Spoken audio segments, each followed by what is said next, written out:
Selim, hayatını sadeleştirmeye karar vermişti. Şehrin gürültülü merkezinden kaçıp, daha sakin ama devasa bir bloktan oluşan, Zümrüt Apartmanı'nın 12. katına taşındı. Evi tutmasının tek sebebi, salonun ortasından geçen ve banyoya açılan o geniş havalandırma boşluğuydu. Binanın mimarisi garipti, bu boşluk tüm dairelerin kalbinden geçen kara bir damar gibiydi. Taşındığı ilk gece, eşyalar henüz kolilerdeyken duydu o sesi. Metalik bir sürtünme ve ardından gelen derin bir iç çekiş. Saat 3:15, Selim. Hala uyumadın mı? Selim donup kaldı. Ses, banyodaki havalandırma ızgarasının arkasından, o dipsiz boşluktan geliyordu.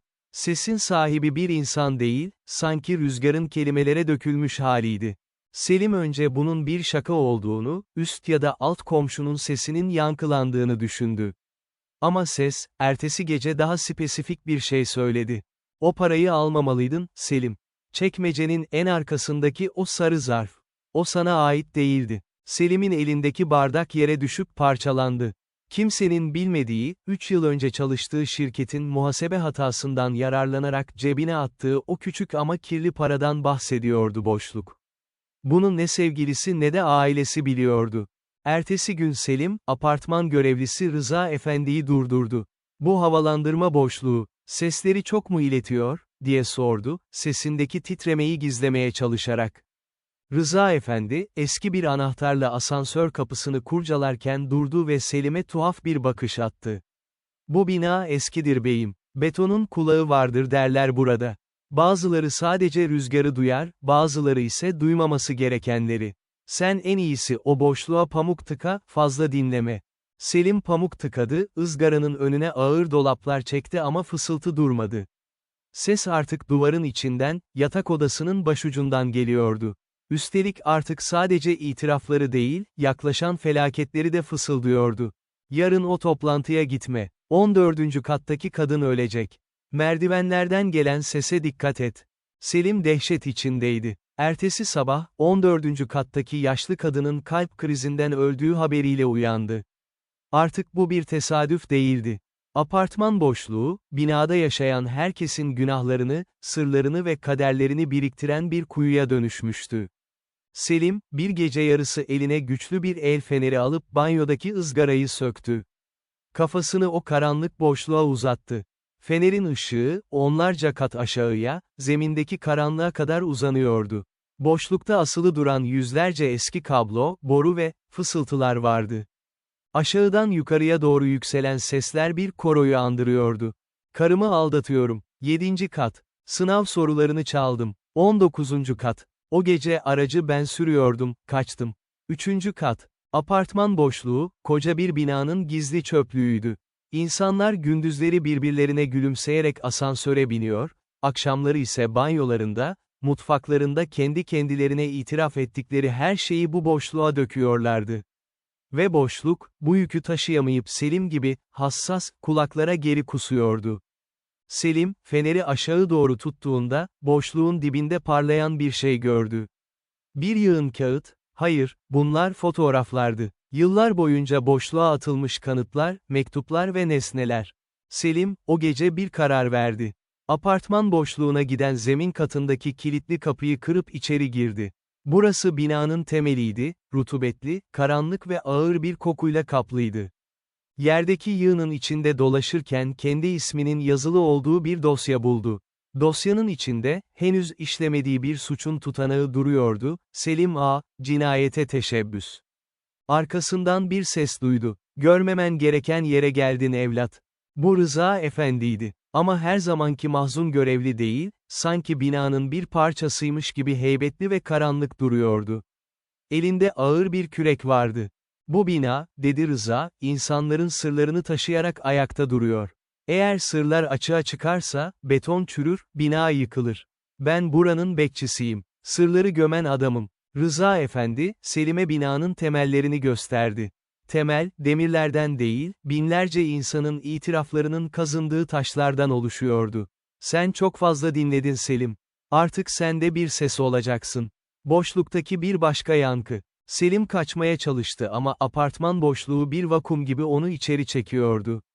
Rıza'nın küreği havaya kalktığında, Selim son bir şey duydu. Tüm binanın, yüzlerce insanın aynı anda fısıldadığı o tek cümle. Sırrını bize ver, Selim. Hafifleyeceksin. Ertesi gün Zümrüt Apartmanı'nda hayat her zamanki gibi devam ediyordu. 12. kata yeni bir kiracı taşındı. Genç bir adam, bavullarını içeri taşırken banyodaki havalandırma ızgarasından bir ses duydu. Kısık, metalik ve çok tanıdık bir ses, hoş geldin. 12. kata taşınmak hataydı. Ama üzülme, burada asla yalnız kalmayacaksın. Selim artık bir insan değildi. O, apartman boşluğunda sonsuza dek yankılanacak, yeni kiracıların günahlarını sayacak olan o meşhur fısıltının ta kendisiydi. Yeni taşınan kiracı, Arda isminde hırslı bir ses mühendisiydi. Mesleği gereği dünyayı kulaklarıyla tanıyan, en kısık frekansları bile yakalamak için tasarlanmış profesyonel mikrofonlara ve kayıt cihazlarına sahip bir adamdı. Selim'in aksine Arda, bu sesi bir, vicdan azabı, olarak değil, çözülmesi gereken bir, teknik anomali, olarak gördü. Arda'nın hikayesi, Zümrüt Apartmanı'nın beton duvarlarını birer hoparlöre çevirecekti. Arda, taşındığı ilk hafta dairesinin her köşesine yüksek hassasiyetli mikrofonlar yerleştirdi. Havalandırma ızgarasının tam önüne ise, parabolik bir mikrofon, kurdu. Amacı, binanın yapısal akustiğini haritalandırmaktı. Ancak kaydı ilk kez dinlediğinde, kulaklıklarını fırlatıp atmamak için kendini zor tuttu. Kayıtta tek bir ses yoktu. Binlerce ses, üst üste binmiş bir uğultu halinde akıyordu, ama en baskın olanı, Selim'in o çatallı ve çaresiz fısıltısıydı, aşağıda. Temelde. Hepsi orada. Arda, bu sesi temizlemek için dijital filtreler kullandı. Ses netleştiğinde, Selim'in sadece fısıldamadığını, aslında bir kod söylediğini fark etti. Selim, apartman boşluğuna atılan o dosyaların, itirafların ve eşyaların koordinatlarını bir ritimle tekrarlıyordu. Arda, Selim'in sesini takip ederek binanın dijital bir haritasını çıkardı. Havalandırma boşluğunun sadece bir hava kanalı olmadığını, ses dalgalarının betonun içindeki demir filizleri vasıtasıyla tüm binayı devasa bir hafıza kartına çevirdiğini anladı. Gece yarısı, kayıt cihazını havalandırma boşluğundan aşağı bir kabloyla sarkıttı. Cihaz aşağı indikçe sesler değişti. 5. katta bir ağlama sesi, 2. katta bir kavga yankısı. Ve en sonunda, en dipte, mutlak bir sessizlik. "Cihazı buraya bırak, Arda," dedi Selim'in sesi, bu kez Arda'nın doğrudan kulaklığının içinden gelerek. Rıza Efendi uyuyor. Ama bina asla uyumaz. Arda, Selim'den aldığı talimatlarla zemin kata indi. Elinde bu kez sadece bir fener değil, binanın ses haritasını gösteren bir tablet vardı. Rıza Efendi'nin odasının önünden geçerken, içeriden gelen sesi kaydetti. Rıza Efendi uyumuyordu, o da boşluğa bir şeyler fısıldıyordu. Kendi günahını, daha ne kadar gömebilirim, beton artık doydu, kusacak. Arda, Selim'in yardımıyla zemin kattaki o gizli bölmeye ulaştı. Selim'in bedeni orada değildi. Ama Selim'in son anında elinde tuttuğu o dosya, tozların arasından parlıyordu.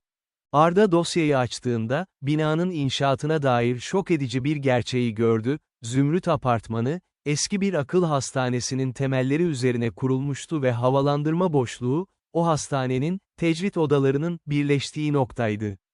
Arda, tabletini binanın ana elektrik ve ses sistemine bağlamaya karar verdi. Selim'in ve diğer binlerce sessiz kurbanın sesini, apartmanın dışındaki devasa anons hoparlörlerine verecekti. Eğer sırlar dışarı taşarsa, binayı ayakta tutan o karanlık enerji yok olurdu. "Yapma," dedi Selim'in sesi, bu kez bir uyarı gibi. "Eğer sesimizi dışarı verirsen, biz de yok oluruz. Biz artık bu binayız." Arda tereddüt etti. Ama Rıza Efendi, elinde o meşhur küreğiyle dehlizin sonunda belirdiğinde artık geri dönüş yoktu. "Sırları açığa çıkarmak," dedi Rıza, "binayı yıkmaktır Arda. Altında kalırsın." Arda, tabletin üzerindeki, "Yayınla," tuşuna bastı. Bir anda, Zümrüt Apartmanı'nın tüm koridorlarında, asansörlerinde ve dış cephesinde bir gürültü patladı. Ama bu bir müzik değil, binlerce insanın gizli itiraflarının aynı anda haykırılmasıydı.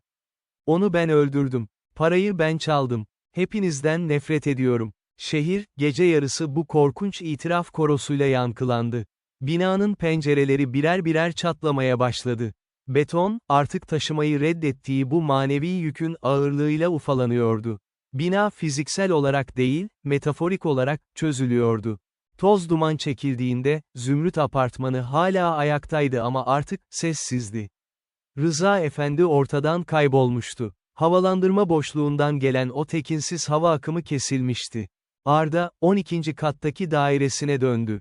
Mikrofonlarını topladı. Havalandırma ızgarasına yaklaştı ve fısıldadı, "Selim, orada mısın?" Cevap gelmedi. Boşluk artık sadece boşluktu. Arda dairesinden çıkarken, kapının eşiğinde küçük bir dosya buldu. Üzerinde kendi adı yazıyordu. Dosyayı açtı, içi tamamen boştu. O an anladı, bina sarsılmıştı ama yıkılmamıştı. Sadece hafızasını temizlemişti. Ve şimdi, yeni sırlar biriktirmek için taze bir sessizlik açmıştı. Zümrüt Apartmanı'ndaki o sağır edici sessizlik, Arda için bir zafer değil, aslında en büyük yenilgiydi. Çünkü bir ses mühendisi için en korkunç şey hiçlik değil, kaydedilmeyi bekleyen bir sessizliktir. Arda, elindeki boş dosyayla salonun ortasında dururken, binanın damarlarından geçen o tanıdık uğultunun yerini saf, steril bir boşluğun aldığını fark etti. Artık Selim yoktu. Rıza'nın fısıltıları sönmüştü. Ama bu durum, Arda'yı özgür kılmamıştı. Aksine, onu bu devasa hafıza kartının ilk yeni verisi haline getirmişti. Arda, o gece yatağına uzandığında kulağında kulaklıkları yoktu. Ama zihni, o, yayınla, tuşuna bastığı anın ağırlığıyla doluydu. Kendi kendine fısıldadı, "Bunu sadece onları kurtarmak için yaptım." O an, havalandırma boşluğundan gelen o çok hafif, neredeyse atomik düzeydeki titreşimi duydu. Bir ses değildi bu, daha çok betonun içine sızan bir mürekkebin sesiydi. Duvarlar, Arda'nın bu küçük kendini kandırma cümlesini emmişti. Ertesi sabah uyandığında, Arda elindeki boş dosyayı açtı. İlk sayfanın en üstünde, kendi el yazısıyla olmayan ama ona ait olan bir cümle belirdi. Arda K. 12. kat. İlk sırrı, bir binayı yıktığını sandı ama sadece kendini içine gömdü. Arda dehşetle dosyayı fırlattı, ancak dosya yere düşerken içinden onlarca yeni, bembeyaz sayfa döküldü. Bina artık açtı. Arda'nın yaptığı o büyük temizlik, aslında binanın iştahını kabartmıştı. Eski, bayat sırlar gitmiş, yerine taze, teknolojik ve çok daha derin sırlar için yer açılmıştı. Arda binadan çıkmak için asansöre yöneldiğinde, aynadaki yansımasının arkasında bir anlığına Selim'i gördüğünü sandı. Selim gülümsüyordu. Artık o özgürdü, çünkü nöbeti devretmişti. Zümrüt Apartmanı'nın dış cephesindeki çatlaklar, tuhaf bir şekilde kapanmaya başladı. Beton, yeni itirafların çimentosuyla kendini onarıyordu. Şehirde yaşayanlar, o günden sonra binanın yanından geçerken kulaklarını tıkadılar, ama binanın içindekiler biliyordu ki artık kaçacak bir yer yoktu. Zira en güvenli yer, sırrını duvarlara emanet ettiğin yerdir. Ve Zümrüt Apartmanı, emanetine sadıktı. Apartman boşluğundaki fısıltı, burada mühürlendi. Bir binanın, içindekileri yavaş yavaş nasıl kendi parçasına dönüştürdüğüne şahit olduk.